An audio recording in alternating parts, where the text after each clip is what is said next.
saya Citra Puspitasari dengan NIM 64240497. Perkenalkan, nama saya Aspasya Zahra dengan NIM 64240495. Perkenalkan, dengan saya Tatang Sudisna dengan NIM 64240120. Yang pertama, pendahuluan. Pajak adalah sumber penerimaan terbesar negara untuk pembangunan. PPh Pasal 4 Ayat 2 mengatur jenis penghasilan tertentu yang dikenakan pajak bersifat final. Tujuan pengenaan pajak final yaitu untuk menyederhanakan pemungutan, kemudian bagi wajib pajak, dan efektivitas penerimaan negara. Untuk contoh objek, persewaan tanah atau bangunan, pengalihan hak atas tanah atau bangunan, jasa konstruksi, deposito, dan tabungan tertentu.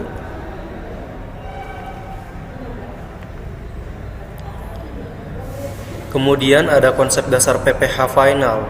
Cara pelunasan pajak dalam tahun berjalan melalui pemotongan atau pemungutan yang bersifat final atas penghasilan tertentu.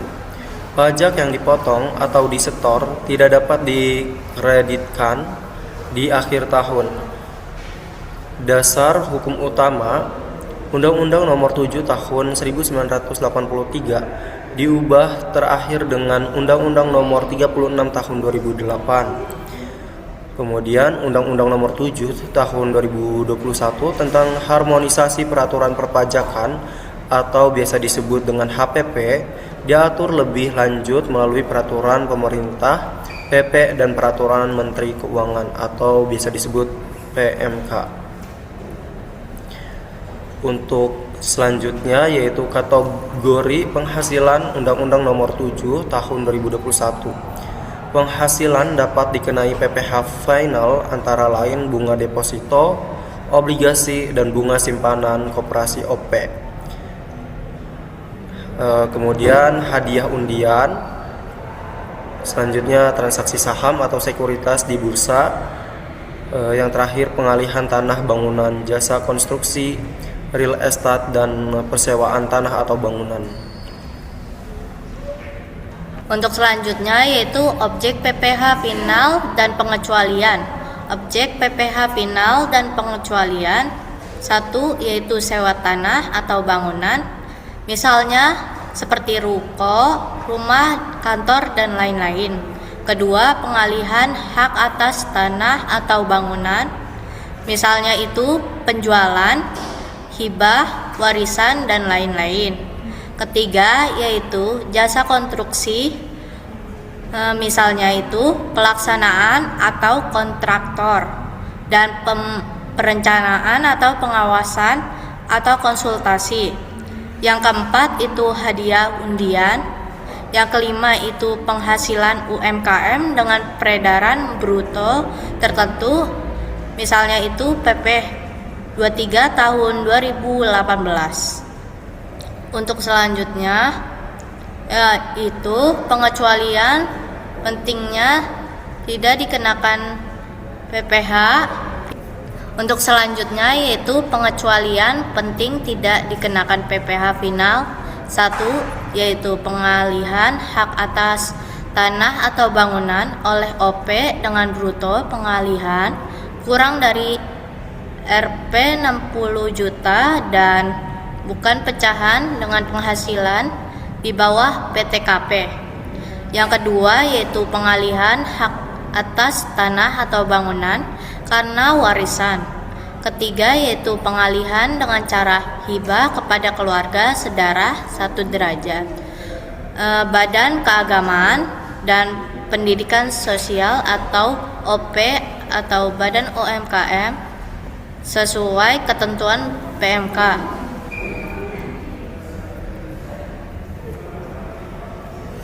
Selanjutnya yaitu tarif utama PPh final yaitu sewa tanah atau bangunan, yaitu 10% dikali jumlah bruto, yaitu nilai persewaan. Pengalihan tanah atau bangunan 1. 0% untuk pengadaan tanah bagi kepentingan umum atau instansi pemerintah. Yang kedua 1% untuk rumah sederhana atau rumah susun sederhana. Yang ketiga itu 2,5% untuk lainnya.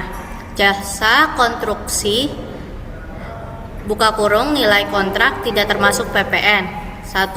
Kontraktor kualifikasi kecil, yaitu 1,75%. Kedua, kontraktor berkualifikasi, yaitu 2,65%. 3. Kontraktor non kualifikasi, yaitu 4%. Yang keempat itu perencanaan atau pengawasan berkualifikasi, yaitu 3,5%. Yang kelima, perencanaan atau pengawasan non kualifikasi, yaitu 6%. Selanjutnya ada mekanisme dan administrasi. Yang pertama, sewa tanah atau bangunan. Penyetor atau pemotong biasanya pihak yang menyewa atau penyewa setor sendiri.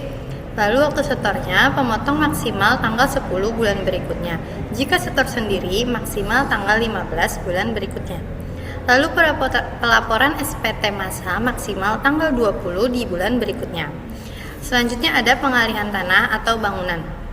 Penyetor yaitu penerima penghasilan atau setor sendiri. Waktu setornya sebelum akte ditandatangani pejabat yang berwenang atau notaris PPAT. Lelang disetor oleh pejabat lelang atas nama pemilik harta. Selanjutnya ada sanksi administratif. Keterlambatan penyetoran dikenakan denda bunga 2% sebelum dari pajak terutang. Keterlambatan penyampaian SPT masa dikenakan denda Rp100.000. Selanjutnya ada dampak dan implikasi. Dampak positif bagi wajib pajak yaitu kemudahan administrasi, tarif sederhana, dan mekanisme pelaporan mudah, terutama bagi UMKM. Lalu kepastian hukum yaitu memberikan kepastian besaran pajak atau memudahkan perencanaan keuangan. Yang ketiga, mendorong kepatuhan, mengurangi beban administrasi, terbukti meningkatkan kepatuhan terutama pada UMKM. Dampak negatif bagi wajib pajak yaitu beban pajak tidak proporsional, dikenakan atas peredaran bruto tanpa memperhitungkan biaya atau tidak mencerminkan kemampuan ekonomi atau ability to pay. Yang kedua, beban bagi margin rendah. Usaha dengan margin rendah atau rugi tetap wajib membayar pajak. Yang ketiga, risiko administrasi yaitu bagi wajib pajak badan, pemotongan oleh pihak ketiga atau withholding berdampak pada arus kas. Kesimpulan PPh pasal 4 ayat 2 adalah instrumen fiskal penting untuk menyederhanakan pemajakan atas penghasilan tertentu. Namun, perlu evaluasi berkala untuk memastikan keadilan pajak dan keberlanjutan penerimaan negara. Sekian dari saya, kurang lebihnya mohon maaf. Terima kasih. Ini saya akan menjelaskan pengisian bukti potong, format bukti pemotongan atau pemungutan unifikasi berformat standar untuk PPh pasal 4 ayat 2, PPh pasal 15, PPh pasal 22, dan PPh pasal 23.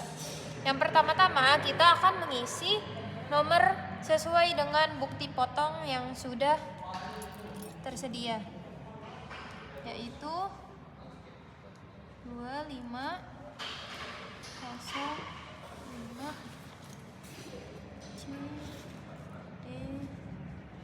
CD8 ES. Selanjutnya yaitu pembetulan. Ketika kita tidak melakukan pembetulan, maka kita coret ini lalu kita isi pembetulan ke 0.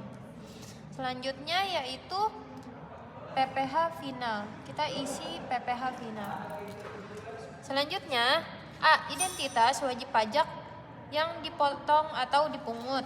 Yang pertama itu A1 yaitu NPWP.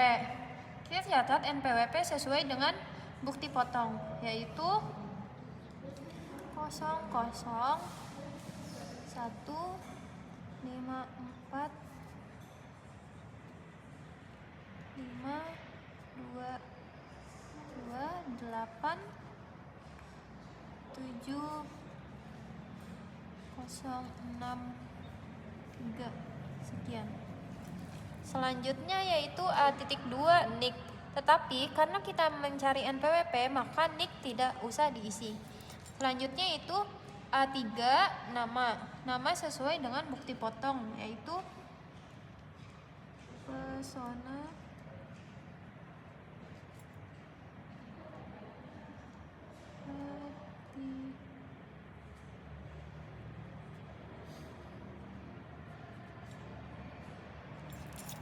Nusantara.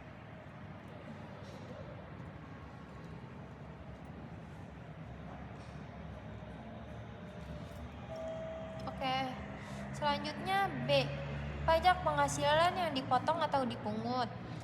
Dia ada beberapa, yaitu masa pajak, kode objek pajak, dasar pengenaan pajak, tarif, dan PPh yang dipotong atau dipungut. Yang pertama kita mengisi masa pajak, yaitu 09/2005. Selanjutnya keterangan objek pajak.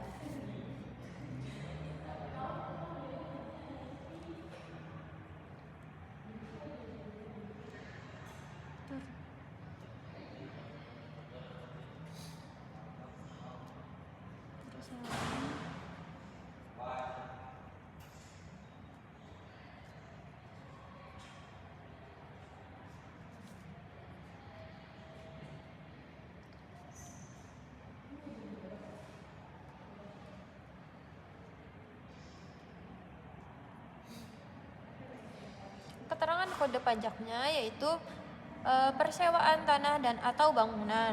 Selanjutnya yaitu kode objek pajak. Kode objek pajak sesuai dengan kode objek pajak yaitu persewaan tanah dan atau bangunan, yaitu 2840302. Selanjutnya dasar pengenaan pajak senilai 840.000. Tarifnya yaitu 10%, maka PPh yang dipotong atau dipungut senilai 84.000. 84.000 didapat dari 840 dibagi dengan 10%, maka menghasilkan 84.000. Selanjutnya yaitu dokumentasi referensi, nomor dokumentasi yaitu INV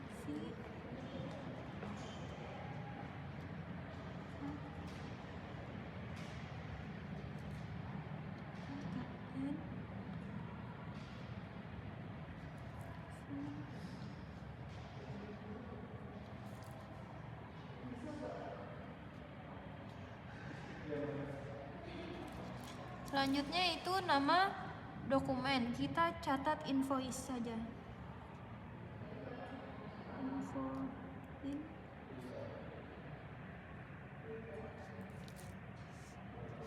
Tanggalnya yaitu 15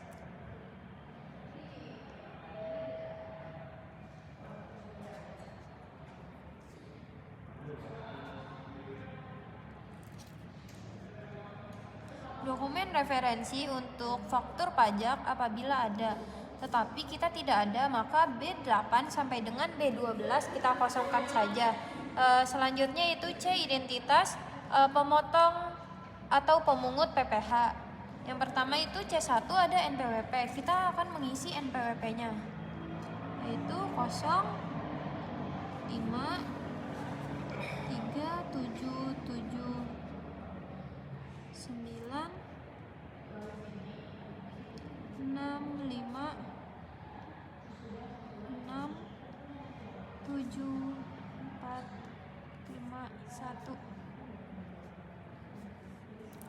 Selanjutnya itu nama wajib pajak, namanya yaitu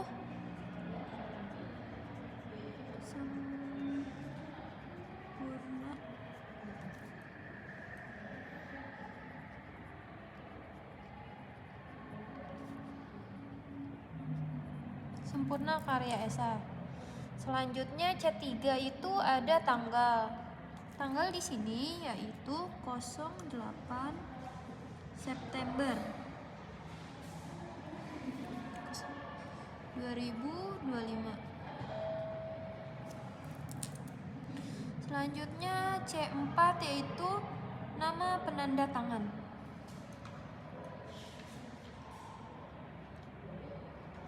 Nama penanda tangan ada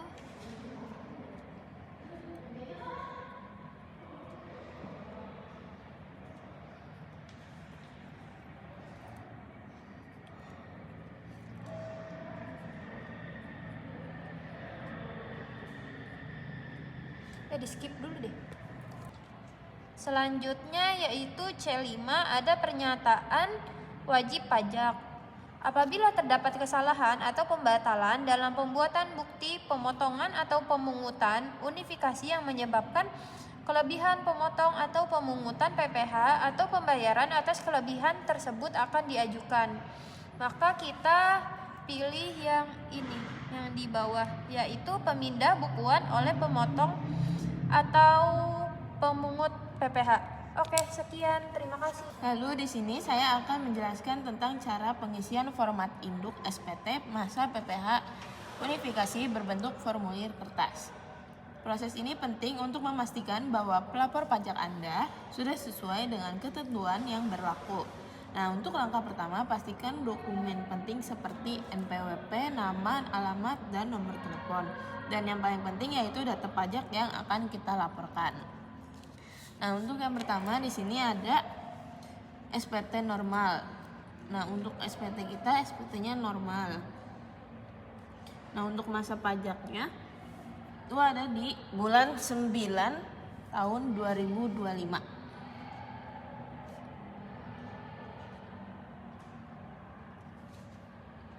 Terus untuk yang pertama ada identitas pemotongan atau pemungut PPh. Nah, yang pertama A1 ada NPWP, yaitu kita tinggal isi aja.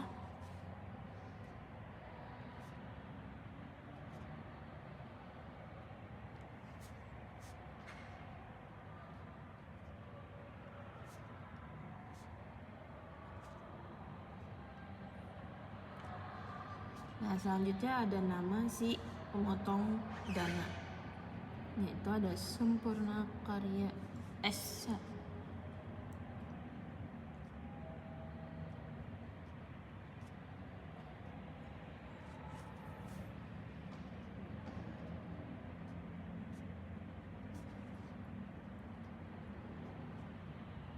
Terus untuk alamatnya tinggal diisi.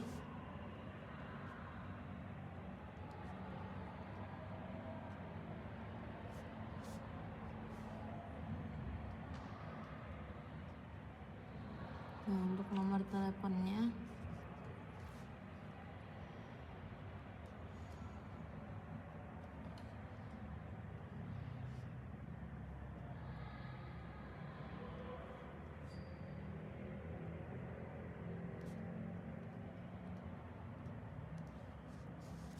Nah, untuk selanjutnya ada resum pajak penghasilan.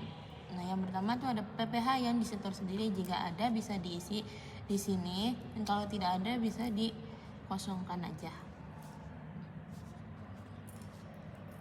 Nah, selanjutnya ada PPh yang telah dilakukan pemotongan atau pemungutan. Nah, di sini kita adanya pasal PPh pasal 4 ayat 2, yaitu dengan jumlah 84.000.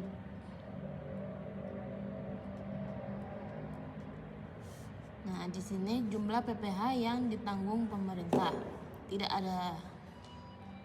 Terus jumlah PPh yang disetor ada 84.000. Nah, tinggal dijumlahkan aja jumlah yang dipotong atau yang dipungut.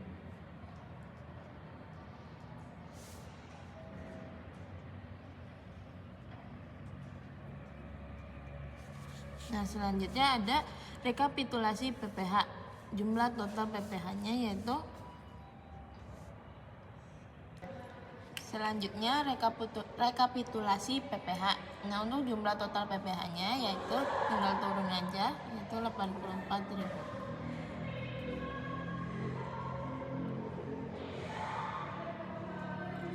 Nah, jika ada jumlah total PPh yang disetor pada SPT yang dibetulkan bisa diisi di sini, dan untuk yang pembetulan bisa diisi di sini, kalau nggak ada bisa kosongin aja. Terus selanjutnya ada lampiran. Nah, yang C1 ada bukti pemotongan atau pemungutan PPh unifikasi. Nah, punyaku ini untuk punyaku datanya yaitu bukti pemotongan atau pemungutan PPh unifikasi. Jadi aku isi yang ini. Nah, selebihnya tidak ada. Nah, selanjutnya ada yang ini ada 1 lembar. Nah, selanjutnya ada pernyataan dan tanda tangan. Yang pertama ada wajib pajak atau wakil wajib pajak. Yang kedua ada kuasa wajib pajak. Nah, yang punya aku yaitu wajib pajak. Selanjutnya ada namanya. Kita isi namanya si wajib pajak.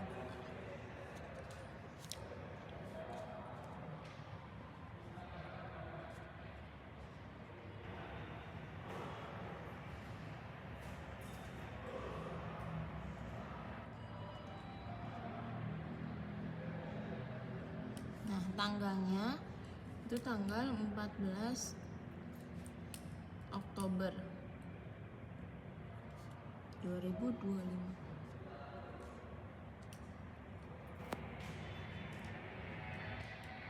Nah, selanjutnya ada cap dan tanda tangan. Di sini biasanya ada kode barcode.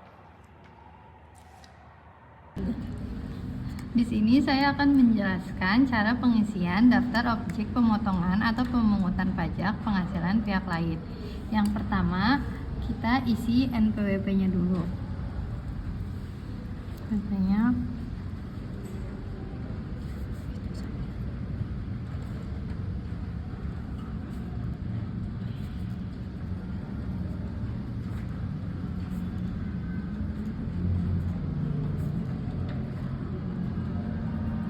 lalu masa pajak.